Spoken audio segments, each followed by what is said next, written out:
ทักทายสวัสดีตอนดึกบันนี่เป็นยังกบนะทุกคนแต่ประมาณนูข้าวนะถือว่าตัวใหญ่เติบ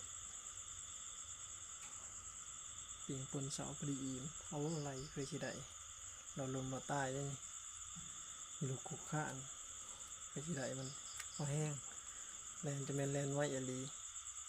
นี่แน่แต่ว่าอยู่กลางเดินตรงให้ตรงหน้าจะมาได้เนาะมันจะเป็นยังกบประมาณอยู่ทุกคนเลยอันนี้กบที่เขายังมาได้นี่มั้ง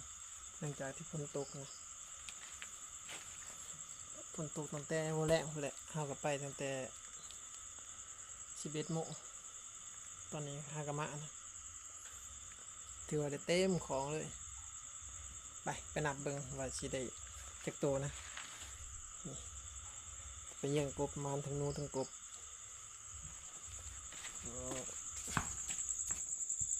มาหลุดมาเบิ้งกันสิได้จักโตนะโอ้ไปแล้วส่วนตัวนี้นี่ใหญ่อลีจนบล้มของส่วนใส่ผ้าง่าของจนบล้ม2นี่ก็ใหญ่นะ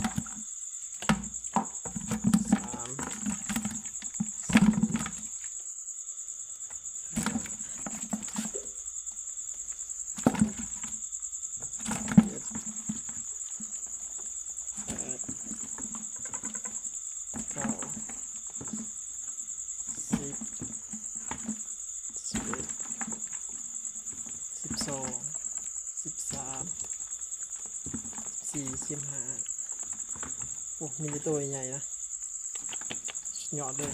16ตัวมาในริม17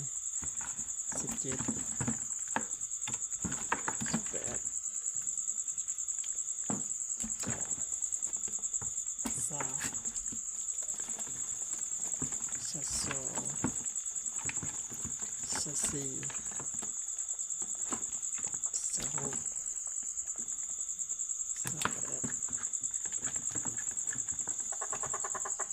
เก่าปีกแล้วไข่นะขักเลย30 31 32 33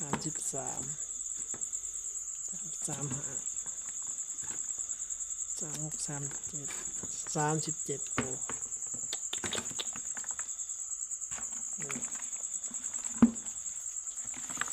สุดยอดเลยตัวนี้ใหญ่ใส่อีกตัวหนึ่งนี่ก็ใหญ่มีแต่ตัวใหญ่คนแต่ตัวนี้บูซูตัวนี้ใหญ่ลีจนบล้มงาของเลยงาของเขาหยัดลงจะได้กับบล้มคนจนบล้มตัวนี้ก็ยังเกือบบล้มนะเกือบบล้มตัวนี้กันเลยแต่ก็ยังรุดหัวตัวนั้นแต่ว่ามันมัน